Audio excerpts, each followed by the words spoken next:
بسم اللہ الرحمن الرحیم۔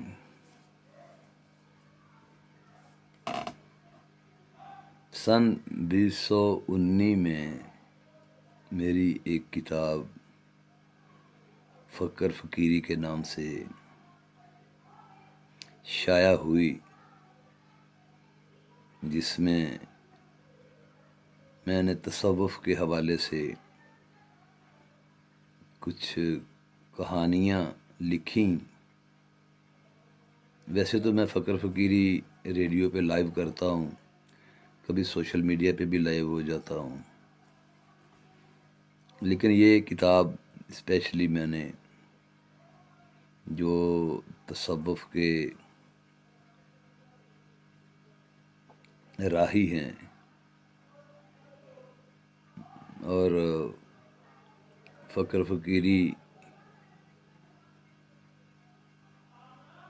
کے اسرار و رموز کو سمجھتے ہیں، اور اس کے فقر فقیری اور روحانیت کے نام پہ جو ہو رہا ہے معاشرے میں، ان پہ بھی ان کی گہری نظر ہے۔ تو اسی حوالے سے میں نے کوشش کی ہے کہ معاشرے کے یہ جو ناسور ہیں، ان کی جو کارستانیاں ہیں، جو سٹائل ہے ان کا مروجہ، اس پہ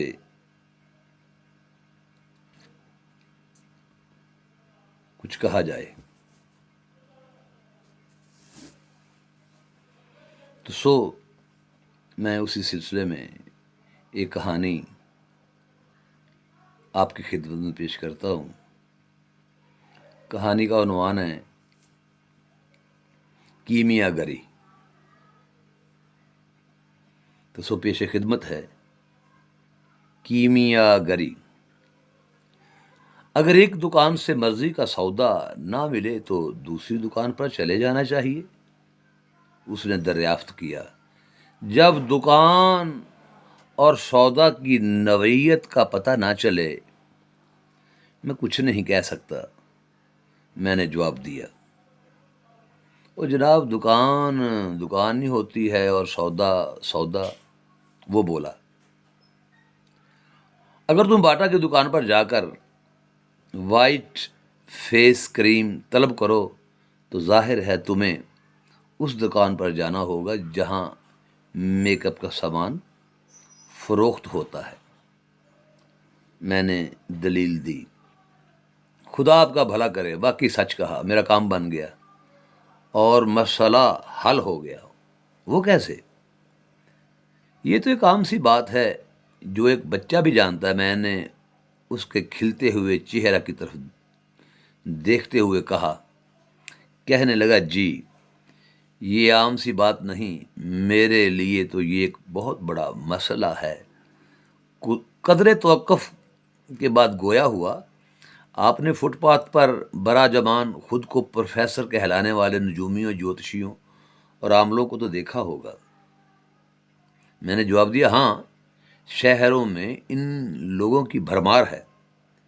تو کیا ان لوگوں کے اڈے دکانیں نہیں ہیں جہاں وہ بھولے بھالے اور توہم پرست لوگوں کو لوٹتے ہیں؟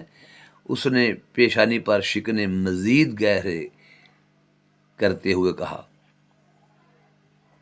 ایسا ہی سمجھ لو، میں نے جواب دیا۔ اور ان پیروں کے بارے میں آپ کا کیا خیال ہے جو جگہ جگہ آستانے قائم کیے بیٹھے ہیں؟